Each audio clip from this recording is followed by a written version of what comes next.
안녕하세요. 미국 주식카드 임계입니다. 오늘 미국장 한번 보겠습니다. 구독과 좋아요 부탁해요. 오늘 시장은 부진한 미국의 서비스업 경기가 이날 시장을 심리를 짓눌렸고 이로 인해 9월 금리 인하는 커졌지만 일부에서는 스태그플레이션, 즉 경기 둔화 속 인플레이션 상승에 대한 공포가 다시 부각되면서 3대 지수는 일찍 하락을 하는 모습을 보여줬습니다. 이에 PMI는 50 이상이면 확장, 미만이면 위축을 나타냈지만 이것을 시장 예상치 51.5를 밑도는 모습을 보였기에 시장은 다시 흔들리는 모습을 나타냈습니다. 이에 지난주 기대 이하의 7월 고용 지표로 확인한 시장에선 최근 경기가 예상보다 나쁘다는 진단이 이어지고 있고 이 때문에 페드가 다가오는 9월 금리를 인하할 것이라는 기대는 점차 강화되고 있는 추세라 페드워치에 따르면 9월 금리 인하 가능성은 현재 89.2까지 올라온 모습을 보여주고 있습니다. 여기에 10월 역시 금리를 인하 확률이 60% 그리고 12월에도 46%로 9월과 10월,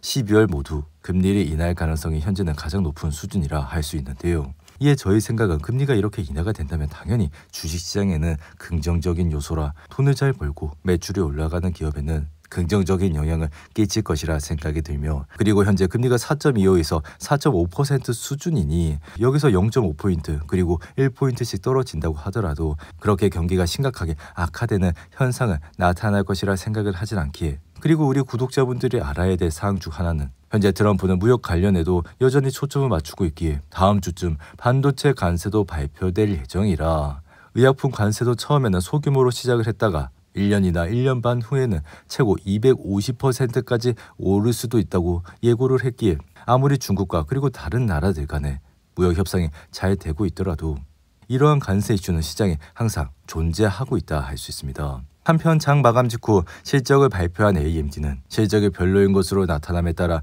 현재 시간의 거래에서 3% 이상 급락을 하고 있고 AMD의 실적을 자세히 보시면 매출은 76억 9천만 달러로 밝혀 시장 예상치 약 74억 달러를 상회했지만 주당 순이익은 48센트로 시장의 예상 49센트를 밑도는 모습을 나타냈습니다. 이에 따라 지난 분기 대중 수출 제한으로 AMD는 영업이익이 떨어졌고 지금 대부분의 기업들은 실적이 잘 나오고 있기에 이렇게 주당 순이익 1센트만 떨어지더라도 주가가 흔들리고 있다는 것만 확인을 하면 된다 할 수 있는데요. 그리고 개인적으로는 AMD를 투자하지 않기 때문에 AMD가 이렇게 3% 이상 하락을 한다고 해도 큰 충격은 아니지만 이러한 영향이 결국 엔비디아에도 영향을 끼칠 수 있다는 점도 우리는 확인을 해야 된다고 할 수 있습니다.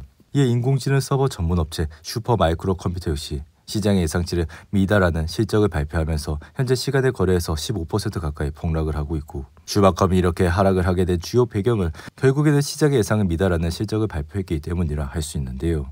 이에 슈마컴은 전분기 매출 57억 6천만 달러가 나와 시장 예상치 58억 9천만 달러를 하회했고 주당 순이익 역시 41센트로 시장의 예상치 44센트를 밑도는 모습을 보여 현재 주가는 큰 폭으로 하락을 하고 있는 모습을 보여주고 있습니다.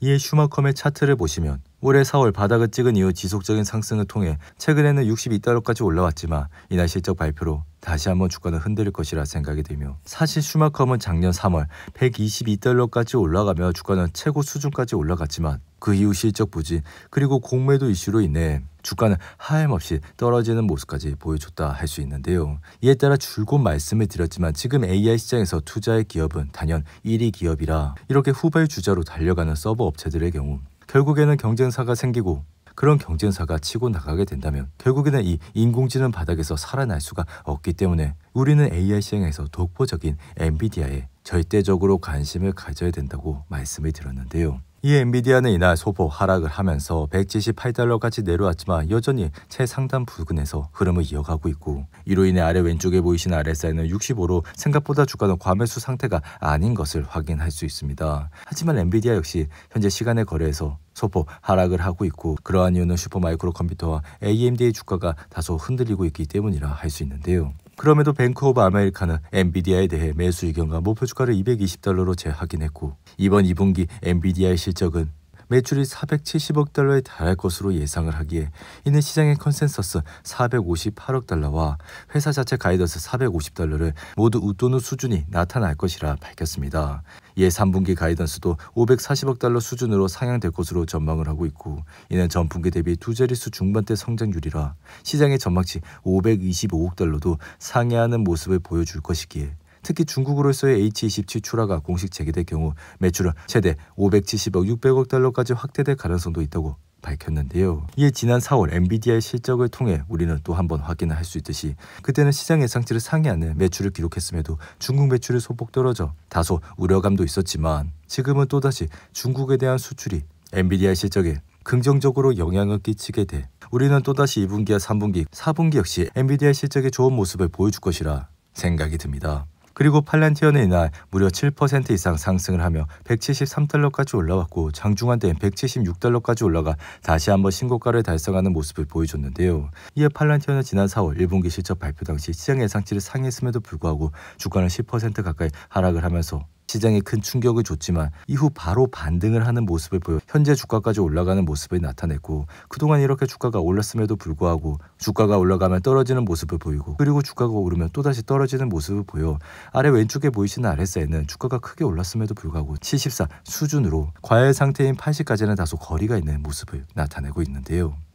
이에 현재 팔란티의 포워드 PER은 280배가 넘는 고평가에도 주가는 계속해서 올라가고 있고 그러한 이유는 팔란티어가 사상 처음 매출 10억 달러를 돌파하면서 연간 매출 예측도 상향 조정했기에 이렇게 결국 매출이 올라가고 주당 순이익이 올라가는 기업은 주가가 꾸준히 올라간다고 말씀을 드린 바가 있습니다. 이에 웨이드부시는 AI 붐에 힘입어 회사의 시가총액이 몇 년 내 1조 달러를 돌파할 것이라 예상을 하고 있고 팔란티어 시가총액은 4일 기준으로도 3,791억 달러로 몇 년 내 주가도 3배 가까이 상승할 수 있다는 전망이라 밝혔는데요. 이에 제가 자랑을 하는 것은 아니지만 팔란티어를 작년 가을부터 꾸준히 모아가자고 말씀을 드렸고 이렇게 팔란티어가 주가가 올라가게 된다면 당연히 실적이 잘 나왔기에 올라가는 것이고 그로 인해 지금 작년 10월 팔란티어 주가가 50달러에서 60달러 수준에 불과했지만 현재로서는 170달러까지 올라갔기에 무엇보다 더 중요한 것은 이러한 팔란티어가 앞으로도 좋아질 것이라 믿음이 있어. 또 이렇게 지난 7월 초 팔란티어가 갑자기 떨어지는 경우가 생긴다면 또다시 우리는 팔란티어를 좋은 가격에 매수할 수 있는 좋은 포인트를 찾을 수 있을 것이라 생각이 듭니다. 한편 나스닥은 이날 소폭 하락을 하면서 2916선까지 내려왔지만 여전히 신고가 부근에서 흐름을 이어가고 있고 사실 지금 미국 경제는 페드가 선호하는 물가지표 개인 소비지출 PC 물가가 예상보다 낮게 나오고 있고 9월 들어선 페드도 금리를 인하할 예정이기에 당연히 주가가 하락을 하게 된다면 그러한 시기는 좋은 주식을 또다시 저가 매수할 수 있는 순간이라고 할 수 있는데요. 이에 3분기 계절적으로 약세가 나타난다면 매수를 해야 된다 생각이 들며 그러한 단기 조정은 일시적인 하락 수준에 불과해 그러한 이유는 지금 긍정적인 기업들의 영업 레버리지와 AI 도입 그리고 달러 약세, 트럼프 감세 등이 그 근거가 될 수 있다 할 수 있습니다. 이에 따라 8월과 9월 그리고 10월 조정을 받는다고 해도 큰 폭은 아닐 것이라 말씀을 드렸고 하락 모멘텀이 커지면 심리적으로 그 구간에서 또다시 매수세가 예상이 되기에 우리는 그러한 포인트를 절대로 놓치면 안 된다 생각이 드는데요. 한편 이날 테슬라는 소폭 하락을 하면서 308달러까지 내려왔고 사실 테슬라는 실적 발표 이후 반등을 하는 모습을 나타냈지만 다시 주가는 실적 발표 당시 주가로 내려온 모습을 보여주고 있습니다. 이에 테슬라의 현재 상황은 그렇게 좋진 않아 그러한 이유는 펀더멘탈 측면에서 전혀 성과를 보여주고 있지 않기 때문이라 할 수 있는데요. 여기에 현재 지난달 유럽 최대 자동차 시장인 영국과 독일에서 신차 판매량이 급감한 것으로 나타났고 그러한 이유는 테슬라가 BYD를 비롯해 중국 전기차 업체들과의 경쟁에서 밀리며 유럽 시장에서의 부진이 장기화되고 있기 때문이라 할 수 있습니다. 이에 지난 7월 한 달간 테슬라의 영국과 독일 판매량은 55% 이상 감소세를 보였고 더욱이 올해 독일 누적 판매량은 만대로 전년 동기 대비 57.8%가 감소한 수치로 나타나 BYD는 같은 기간 영국에서 판매량이 4배 이상 늘어 독일에서의 판매량은 지난해 대비 390%나 증가하는 모습을 보여줬습니다. 이에 이렇게 된다면 테슬라의 3분기 실적 역시 어느 정도 예상이 되고 있는 상황이라 우리는 앞으로도 펀더멘탈 중심 그리고 매출이 올라가고 그리고 돈을 잘 벌고 있는 AI 기업에 관심을 집중적으로 가져야 된다고 할 수 있습니다. 오늘도 8분이 넘는 긴 영상 끝까지 시청해 주셔서 감사하고요. 가시기 전에 구독과 좋아요 잊지 마시고 그럼 저는 다음 영상에서 찾아뵙겠습니다. 감사합니다.